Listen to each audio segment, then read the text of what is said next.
혹시 마케팅 학교 라이브에 참가하시나요? 광고에 대해 궁금한 사항들 라이브 채팅창에서 편하게 보내주시면 바로 답변해드리는 것 알고 계신가요? 심지어 실시간 전화 상담도 가능하다는 사실? 평일 오전 10시와 오후 5시 마케팅 학교 라이브 함께해요. 안녕하세요. 네, AMPM 글로벌의 박준수 마케터. 저는 이가람 마케터입니다. 준수 마케터님 머리를 좀 귀엽게 자르셨어요. 제가 머리를 너무 산발이었어서 정말 깔끔하게 정리를 해봤는데 너무 깔끔해져가지고. 네, 약간 뚜껑처럼 되셨는데. 그러니까요, 냄비 뚜껑처럼 돼가지고 조금 쪽팔리지만 뭐 한번 해봐야죠. 머리는 길어지니까. 네. 근데 머리 또 자르셨어요. 네. 원래 또 가람 마케터께서 이제 긴 머리를 고수하셨는데 본래 좀 단발을 원래 하셨다고 했잖아요. 이렇게 돌아오셨네요. 네, 이제 또 새기도 해가지고 머리를 또 네, 이렇게 새로운 마음가짐으로 또 잘라봤습니다. 저희가 또 머리를 강력하게 한 만큼 오늘의 주제가 또 강력한 브랜드를 구축하는 브랜딩 전략입니다. 이게 앞서 말씀 주셨던 것처럼 새해를 맞이했고 그렇기 때문에 조금 더 브랜드적으로 강력히 어필할 필요성이 있는 시즌이라고 미리 말씀을 드리는 게 좋을 것 같아요. 근데 이제 아무래도 경쟁사들은 항상 하루가 다르게 계속해서 증가를 하고 있고 그 안에서 저희는 어떻게 해야 살아남을 수 있는지에 대한 전략을 오늘 좀 간략하게 한번 말씀을 드려보려고 합니다. 네, 그리고 이제 좀 간략하게 한 3가지 정도 말씀을 드릴 예정이고 그 정리를 간단하게 말씀드리면 네. 이렇게 제가 또 정리를 깔끔하게 해왔어요. 과연 강력한 브랜드란 무엇인가? 네. 이거부터 좀 말씀을 드려야 될 것 같아요. 네. 그러면 가람 마케터님께서 생각하는 강력한 브랜드란 무엇이라고 생각하시나요? 보통 뭐 예를 들면은 A 하면 B 하고 떠오르는 브랜드들 있잖아요. 뭐 감성하면 애플, 애플하면 감성, 그리고 또 뭐 코카콜라 같은 경우에는 빨간색이나 좀 맞아요. 크리스마스 같은 좀 경쾌한 이미지가 떠오르는 것처럼 어떤 브랜드 이름을 대면 그에 맞는 좀 이미지가 바로바로 튀어나오는 이게 좀 저는 강력한 브랜드라고 생각을 해요. 정말 말씀해 주셨던 것처럼 만약에 스타벅스 같은 경우에는 조금 사실 타 경쟁사들에 비해서 당연히 값이 조금 비싼 축에 속하지만 그럼에도 불구하고 그 뭐 음료가 주는 기대치의 값과 뭐 장소가 주는 그런 값 그러니까 여러 가지가 복합적으로 이루어졌기 때문에 아직까지도 세계에서 정말 많은 지점을 확보하고 있다고 하잖아요. 그런 것처럼 강력한 브랜드란 바로 A란 B, 뭐 이 A란 바로 B다라는 그런 구체적인 메시지가 바로 연결되는 것이 강력한 브랜드의 좀 기초이지 않을까 싶습니다. 이거를 조금 더 간단하게 정리를 하자면 보통 저희가 정리해오긴 했는데 일관성 있는 이미지 그리고 고객과의 감정적인 연결 마지막으로 차별화된 가치로 우선을 할 수 있습니다. 이게 보통 사실 브랜드를 하면 대부분 특정적으로 이미지를 좀 떠올리기 마련이라고 생각해요. 그게 뭐 로고가 됐건 슬로건이 됐건 뭐 그 외에 기타적인 상상 속에 있는 경험이 됐건 아무튼 그런 이미지를 부가적으로 추가적으로 생성을 해 나가고 다른 경쟁사들과는 좀 차별화된 이미지를 구축할 수 있어야 되는 게 바로 강력한 브랜드의 좀 기초이지 않을까라고 생각이 듭니다. 맞아요.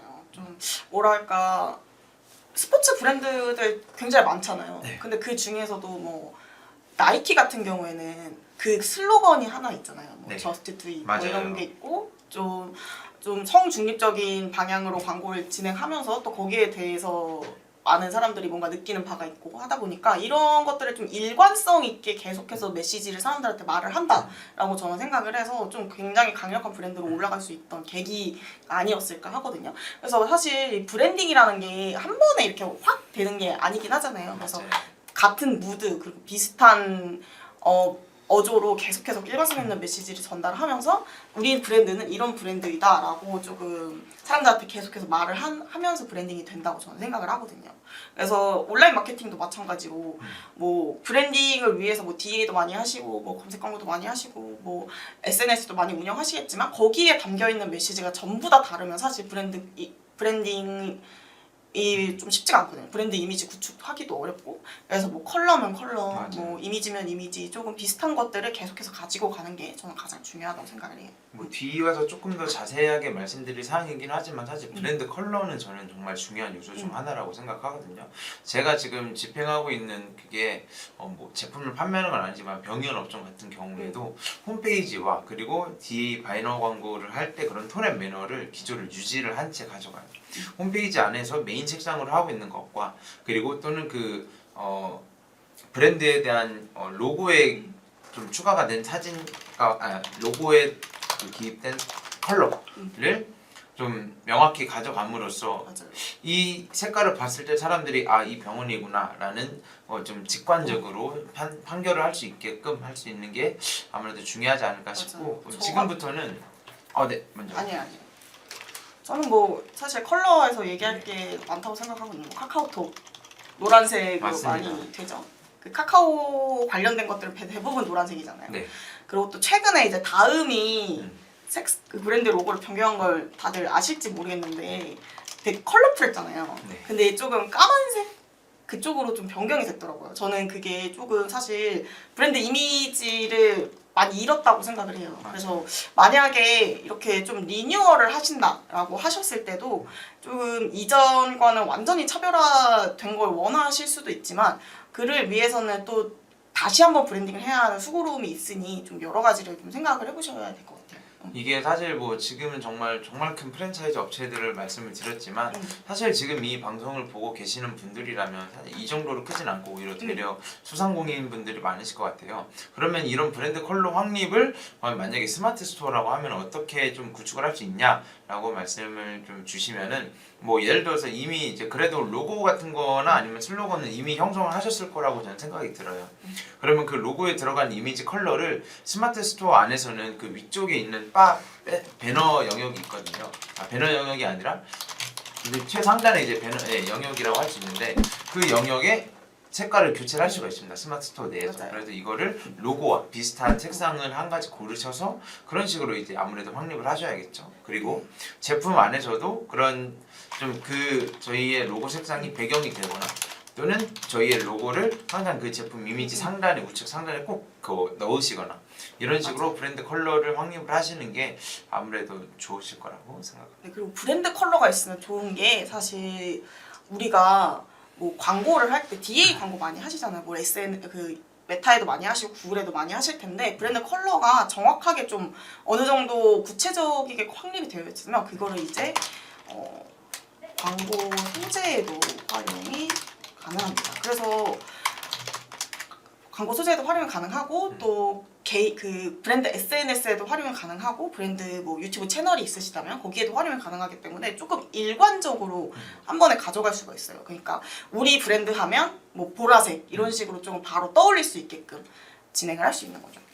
맞습니다. 그래서 지금 사실 뭐 이 정도는 너무나 기본적인 내용이라고 할 수도 있는 게 어떤 길거리를 걸어도 뭐 그 손흥민 선수가 그 주요 메인 모델인 그 정말 큰 커피 있잖아요. 맞아요. 그 커피 같은 경우에도 이미 메인 색상으로 정말 여러 곳에 위치를 해 있는 것처럼 그런 식으로 이 브랜드 하면 이 색깔이지라는 게 아마 이제 사람들이 직관적으로 계속 보기 때문에 그래서 브랜드 컬러를 확립하는 게 꼭 그런 프랜차이즈뿐만 아니라 이렇게 소상공인 분들도 구축을 하시는 게 중요하다라고 말씀을 드리겠고요. 그리고 저는 네. 개인적으로 캐릭터 좋아요. 또 좀 많이 좋은 것 같은 게 저 네네. 같은 경우에는 이제 애견 관련된 업종을 좀 많이 다루고 있는데 그런 경우에는 다른 브랜드들도 마찬가지지만 그 브랜드만의 약간 강아지나 고양이 캐릭터를 사용하시는 분들이 많아요. 그런데 실제로 그 대표님이 키우는 강아지를 모티브로 한 캐릭터들도 있고 근데 이런 캐릭터를 사용하게 되면 광고 소재로 활용하기도 좋고 또 홈페이지에 곳곳에 심어놓고 또 로고에도 같이 활용하면서 딱 들어가서는 이 브랜드 하면은 이 캐릭터다라고 생각을 하시는 경우가 많더라고요. 근데 이 캐릭터가 막 엄청 구체적일 필요도 없고 좀 간단하게 요새 또 좀 하찮은 캐릭터들이 많이 유행하다 보니까 브랜드 캐릭터를 만약에 사용하실 예정이시라면 이렇게 좀 곳곳에 함께 사용하시면 좋을 것 같아요. 또 확실히 이게 만약에 캐릭터가 굳이 없으시다고 하시면 음. 사실은 정말 그 사람 인물이 나와도 상관은 없거든요. 근데 다만 캐릭터를 하는 이유가 조금 뭐 구축하기도 좀 편하기도 하고 요즘은 이렇게 되려 뭐 AI 시스템도 정말 많이 나와 있잖아요. 그런 시스템을 활용하면서 캐릭터를 또 부가적으로 생성도 할 수 있다 보니까 그런 식으로 캐릭터를 활용하시면 아무래도 좀 위에 말씀드렸던 브랜드 컬러와 좀 같이 이어지는 일맥상통하는 효과를 좀 누리실 수 있지 않을까라고 생각하고 저는 사실은 개인적으로 생각한 게 브랜드 스토리이거든요. 개인적으로 좋아하는 업체가 있어요. 이제 와이즐리라는 업체가 있는데 거기는 제가 이제 초기 때부터 항상 봐왔던 그리고 좀 눈여겨봤던 업체인 게 그 이유가 거기는 이제 면도기를 처음에 시작을 했어요. 면도기 시작을 했는데 정말 값이 너무 저렴하더라고요. 그래서 한번 봤다가 보니까 소비자와 함께 커가는 브랜드라는 이미지를 계속해서 꾸준히 구축을 하더라고요. 그러니까 그런 식으로 각 그 브랜드마다 스토리를 가지고 있어야 이제 비록 저희가 보는 건 한낱 그 소비자에 불과할 수도 있지만 그래도 내가 이 브랜드와 함께 내가 이 브랜드를 계속 소비하고 관심을 갖고 뭐 어떤 액션을 취한다면 이 브랜드와 함께 성장하는 듯한 그 구성원이라는 느낌을 줄 수 있기 때문에 그렇기 때문에 브랜드 스토리가 조금 많이 좀 중요하고 사람들을 유입할 수 있는 좀 강력한 요소이지 않을까라고 생각이 들어요. 저는 이 브랜드 스토리가 좀 좋다고 느낀 게 이게 준수 마케터님이 말씀하셨지만 어떻게 보면은 좀 감성을 좀 자극한다고 해야 될까요? 맞아요. 뭐랄까 좀 처음부터 아무것도 없는 브랜드보다는 우리 브랜드는 이제 뭐 예를 들면 뭐 자신의 비전이나 자신의 핵심 가치를 조금 하면서 저는 여러분과 함께합니다 라고 하면은 뭔가 좀 마음에 와닿는 게 있을 것 같아요. 그래서 어떻게 보면 브랜드 충성도를 높일 수도 있고 또 이 스토리 자체도 저 같은 경우는 예전에 같이 함께했던 브랜드 중에 그 직접 이렇게 강아지 그 뭐라 그러죠? 강아지 칩을 만들어서 판매하시는 분이 계셨는데 그분들이 원래는 이제 목수업을 하시던 분이에요. 근데 그러다가 이제 강아지와 고양이를 키우시면서 직접 그 집을 만들고 하우스를 만드시다가 이제 브랜드까지 내게 되신 거죠. 저는 이런 브랜드 스토리가 조금 굉장히 와닿는다고 생각을 했어요. 왜냐면은 그냥 단순하게 강아지 집 이제 만들어서 판다라고 수제로 만들어서 판다라고 딱 설명을 끝낼 수도 있지만 우리는 이러이러한 과정을 거쳐서 이러한 브랜드를 만들었습니다 라고 말을 하고 있잖아요. 그래서 어떻게 보면은 거기에 이제 또 공감을 하시는 분들도 있을 수 있고 그로 인해서 나는 이 브랜드의 이 핵심적인 가치 그리고 이 브랜드 이야기가 너무 마음에 든다 라고 해서 구매를 하시거나 이제 충성 고객이 되시는 경우도 있을 거고 그래서 저는 브랜드 스토리 좀 스토리텔링을 잘 하는 게 또 저는 중요하다고 생각해요. 그냥 스토리가 있는 것보다 어떻게 말하느냐가 좀 많이 중요한 것 같아요. 그래서 이게 그 배너 광고를 할 때도 이게 좀 많이 유입이 될 수 있는 요소이기도 하거든요. 그러니까 단순히 이커머스라고 해서 제품 판매를 위해서만 계속해서 배너 광고를 하거나 검색 광고를 집행하시는 게 아니라 이 브랜드 스토리를 가미할 수 있는 그래도 뭐 메타로 예를 들면 그게 슬라이드 쇼처럼 이렇게 조금 하나하나 넘길 때마다 그 스토리를 조금 넣을 수 있는 것을 활용하는 것도 역시 이제 브랜드 스토리를 조금 노출할 수 있는 요소 중에 하나라고 생각을 하고 저도 이 브랜드 스토리가 또 중요한 이유가 그간 역사를 그간 브랜드의 역사를 함께 조금 소구할 수 있고 녹여낼 수 있는 게 바로 이 브랜드 스토리라고도 할 수도 있잖아요. 그래서 어떻게 해서 이게 탄생을 하게 됐는지 그리고 이렇게 해보니까 이런 결과를 얻었다. 그래도 뭐 어떤 뭐 수단까지 하게 됐다. 이런 식으로 좀 구체적으로 역사를 좀 언급할 수 있는 게 바로 브랜드 스토리다 보니까 이거를 비단 사실 텍스트로만 이제 집행해서 하는 것보다는 이렇게 좀 배너 광고를 통해서도 함께 좀 집행을 노출을 해야 그래서 브랜드의 좀 충성도를 많이 높일 수 있지 않을까라고 생각을 합니다.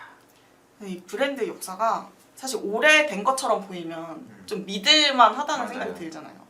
근데 이게 그래서 이거를 좀 활용하시는 좀 브랜드들도 있더라고요. 뭐 예를 들면 1980 몇 년도에 그 로고를 붙여가지고 1989 뭐 이런 식으로 했는데 사실 그때 생긴 게 아니야. 맞아요. 2000년대에 생겼는데 근데 맞아요. 그렇게 보이게 하는 거죠. 그래서 브랜드 스토리라고 할 수 있고 브랜드 역사가 이날부터 되었다라고 말씀을 드릴 수 있는 뭐 그런 건 아니지만 이게 그 사람들이 확실히 오래됐다라고 생각이 딱 들면 좀 믿을만한 브랜드다. 그만큼 오래 살아남았으니까. 맞아요. 뭔가 있겠지라고 생각을 하게 되는 게 있는 것 같아요. 그래서 만약에 우리가 조금 예전부터 뭐 3대째 이어오는 뭐 이런 것들 있잖아요. 그런 것들이 있다면 항상 좀 어필을 하셔라 라고 말씀드리고 있어요. 이게 지금 말씀해 주셨던 거랑 조금 같은 맥락이긴 한데요. 비주얼 아이덴티티가 그래서 중요한 것 같습니다. 앞서 말씀드렸던 해외에서 어떤 업체 같은 경우에는 진짜 말 그대로 2000년대 좀 출시된 지 얼마 안 됐는데 로고에다가 이제 1980년대 하고 그 로고 자체도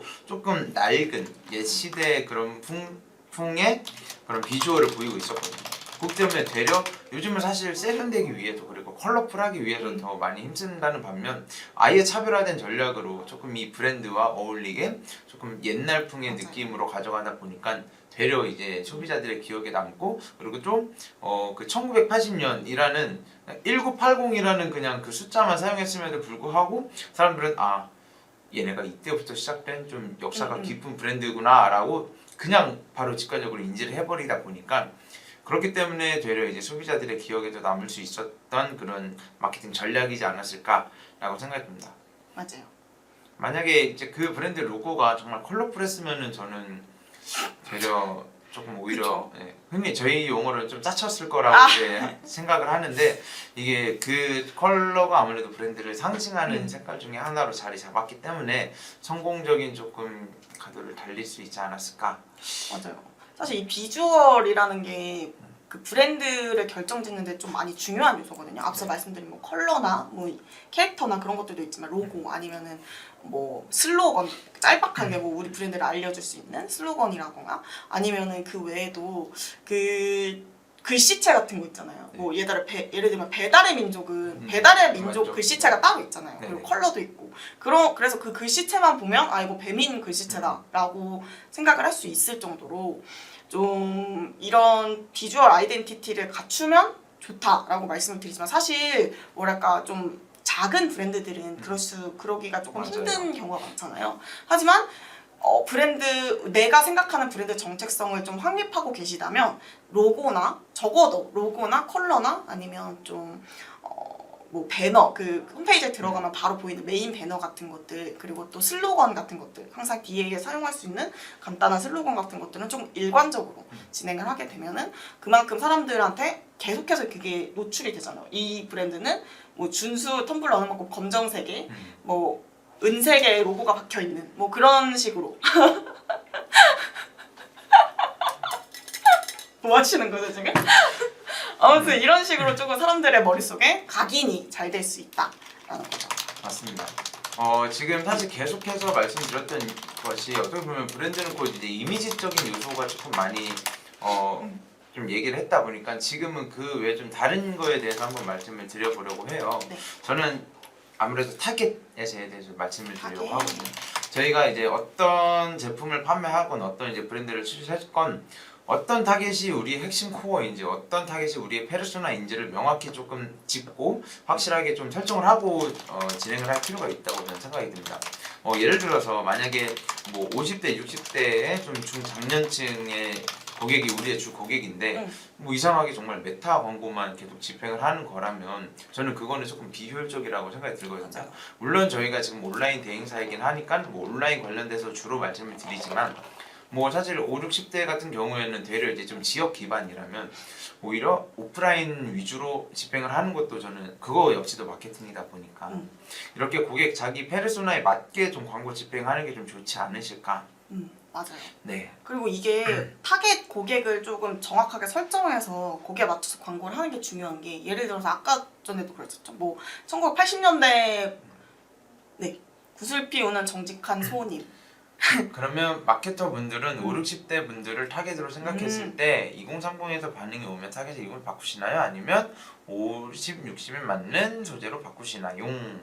저 같은 경우에는 그 사실 내가 이 제품을 이 타겟에 판매한다고 가정을 해요. 근데 이걸 실제로 광고를 진행했을 때 그 고객한테 도달하지 않거나 아니면 아예 다른 고객들한테도 좀 더 인기를 끌 수가 있거든요. 실제로 저도 지금 집행 중에 광고가 하나 있는데 대표님께서 처음 생각하신 타겟은 2030이었어요. 근데 실제로 광고를 돌리고 하다 보니까 5060에서 많이 이제 좀 전환이 일어나는 거예요. 그래서 제가 생각한 전략은 이제 2030에게 어울리는 소재를 만들고 또 5060에게 맞는 소재를 또 만들어서 각각 돌리는 거죠. 뭐 예를 들어서 제가 판매하고 있는 제품이 이제 그 멜라토닌 이쪽이거든요. 그래서 뭐 2030에게 갈 거는 사실 뭐 직장인도 많고 학생도 많고 하다 보니까 직장인을 위한 뭐 이런 것들도 있고 뭐 아니면 승무원이 많이 뭐 왔다 갔다 하다 보니까 피곤하시니까 뭐 승무원 필수템 등의 이제 소재를 많이 사용하고 뭐 5060은 뭐 선물용도 계시고 뭐 부모님 선물 아니면은 뭐 많이 피곤하신 분들한테 그냥 소구할 수 있는 소재들을 많이 활용하는 것 같아요. 그래서 각각 뭐 바로 바꾼다기보다는 각각 나누어서 소구하면서 거기에 맞게 좀 더 전환을 유도할 수 있도록 하는 거죠. 아무래도 되려 좀 소상공인 분들이 많다 보니까 개인적으로는 굳이 막 바꾸지는 않는다고 생각을 해요. 만약에 이커머스라고 하면은 사실은 연령대가 어떻게 됐든 제품을 많이 판매하는 게 좀 중요하고 전환 매출액을 많이 발생하는 게 중요하실 겁니다. 그렇기 때문에 저는 만약에 저희가 50, 60대가 5060이 타겟층이라 해도 20, 30대에서 반응이 온다 그러면 저는 당연히 20, 30대에도 그래도 조금 소재 테스트를 전 진행해야 된다고 생각을 하고 그에 맞는 세팅도 따로 들어가야 된다고 생각을 해요.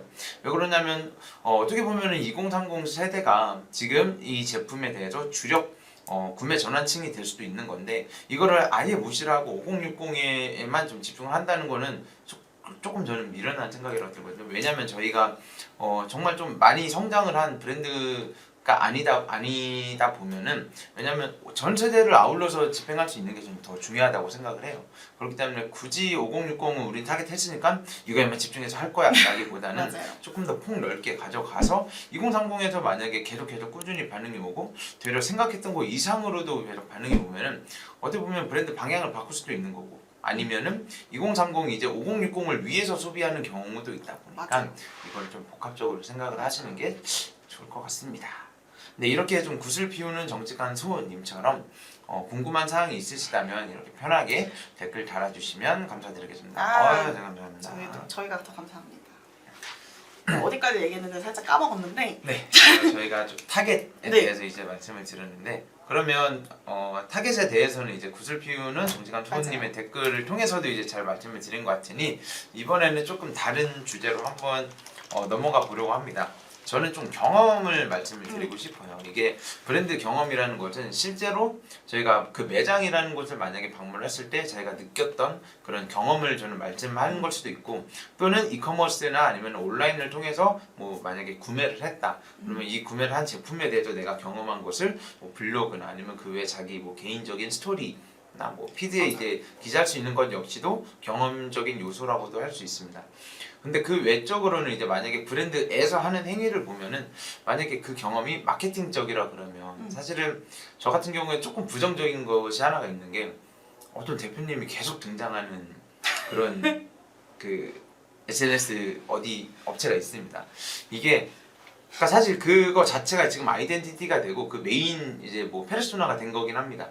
왜 그러냐면 그 대표님이 등장하면 아 이거 이 업체구나, 아 이거 이 업체구나가 이제 바로 각인이 되는데 이게 너무 남발을 하다 보니까 저는 되려 그 브랜드에 대해서는 조금 부정적이게 되더라고요.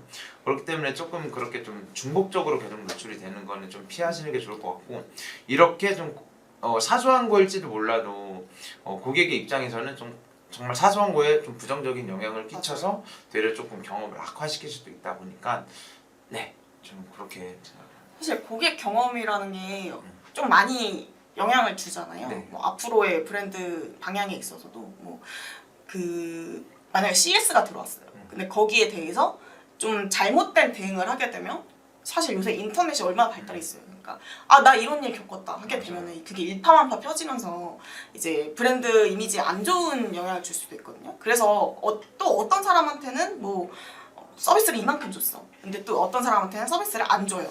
그렇게 되는 경우에는 또 부정적인 영향을 미칠 수 있기 때문에 좀 일관적으로 서비스 그리고 항상 좀 너무 부정적인 이슈를 만들지 않도록 좀 노력을 해야 될 것 같아요. 이제 고객들이 뭐 이거는 이렇게 바꿨으면 좋겠다 아니면은 아 이거는 좀 이렇게 하는 거 아닌 것 같다라고 했을 때 그 사실 고객과 싸우거나 하기보다는 좀 받아들이는 게 필요하고 또 그거를 이제 만약에 CS가 들어오거나 아니면 뭐 문의가 들어왔을 때 적절한 대응을 하는 게 가장 중요한 것 같아요. 뭐 특히 뭐 서비스를 그냥 제공하는 입장에서 뭐 음식이 막 별로예요 이런 게 왔는데 아닙니다. 당신의 입이 이상한 겁니다. 라고 이렇게 같이 대응하는 분들이 가끔 계시는데 그러면 안 된다라는 거죠. 그렇죠. 뭐 제품 같은 경우에도 이렇게 파손돼서 왔는데 어떡하나요? 했을 때 뭐 그거를 뭐 새 걸로 바꿔준다거나 아니면은 좀 새 걸로 바꿔주는데 뭐 서비스도 같이 준다거나 하게 되면 좀 긍정적으로 사람들한테 또 와닿을 수가 있겠죠. 그렇기 때문에 이런 서비스적인 측면에서도 좀 고객의 피드백 수용적으로 사실 이거를 조금 구체적인 예를 들면 사실 배달의 민족에서 이제 리뷰를 많이들 좀 적으시잖아요. 리뷰 이벤트도 하고만 하는데 이게 또 사람인지라 그쵸. 고객 평점 1점만 딱 올리고 뭐 부정적인 이제 피드백이 오면은 거기서 좀 마음이 상할 수도 있고 그런데 이거는 그 대표님의 생각 그리고 그 일 구성원의 조금 생각에 다른 것 같아요.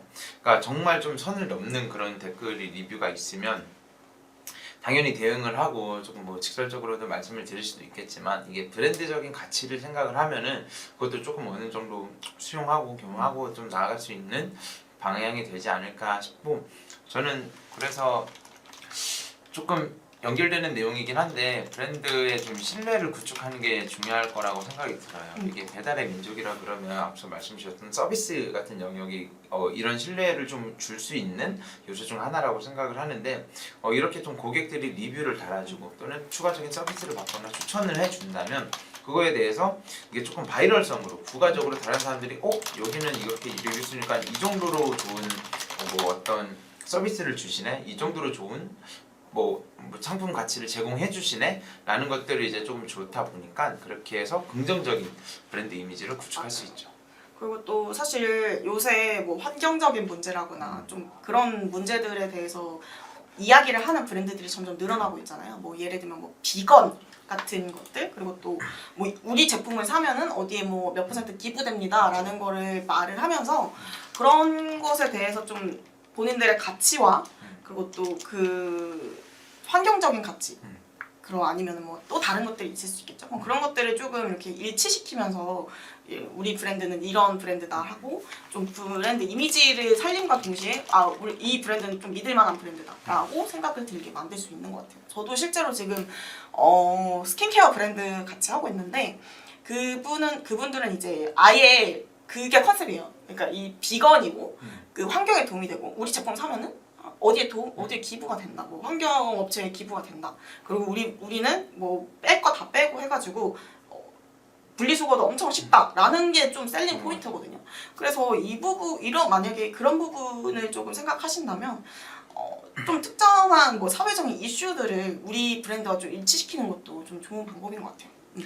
네, 이렇게 해서 저희가 오늘 이 브랜드 강력한 브랜딩에 관련돼서 한번 쫙 말씀을 드렸는데 지금 방송 시간이 어느 정도 마무리되고 있다 보니까 간략하게 정리 한번 하고 마무리를 한번 지어보려고 합니다. 일단 저희가 생각하는 강력한 브랜드란 브랜드를 떠올렸을 때 바로 구체적인 이미지나 메시지가 떠오르는 브랜드를 말씀드리고 있고 그렇기 때문에 일관성 있는 메시지를 구성하기 위해서는 로고나 슬로건, 경험, 컬러 등을 구축을 하는 게 중요하다라고 말씀드렸습니다. 구체적인 전략으로는 첫 번째 이제 브랜드 컬러를 확립을 해야 되고 그 다음에 브랜드 컬러를 확립을 어떻게 활용하는 것은 로고나 아니면 홈페이지, 제품 패키징을 통해서 비슷하게 컬러감을 사용하는 걸 말씀을 드렸고 이거를 광고 소재에도 활용하시길 권장드렸고 두 번째로는 캐릭터 사용하기 그리고 세 번째로는 브랜드 스토리입니다.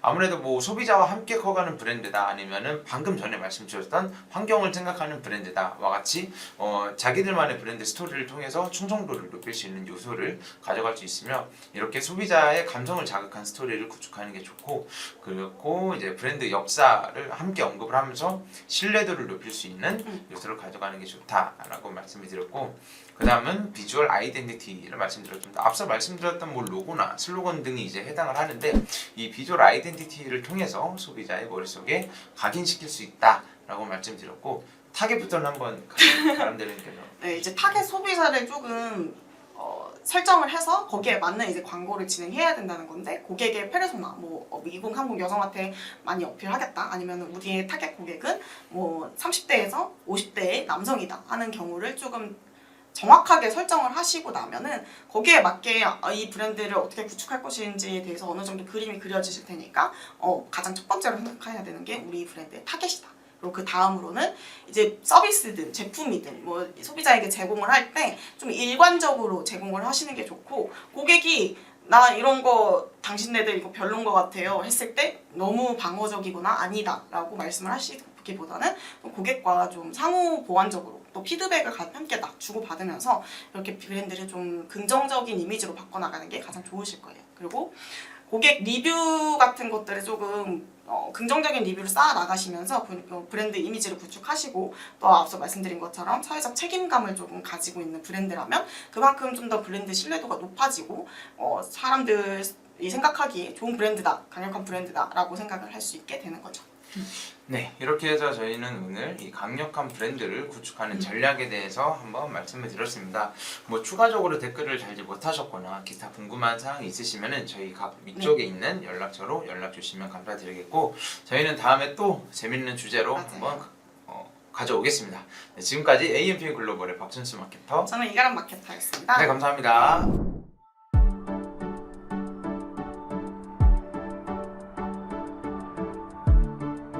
구독과 좋아요는 컨텐츠 제작에 힘이 됩니다.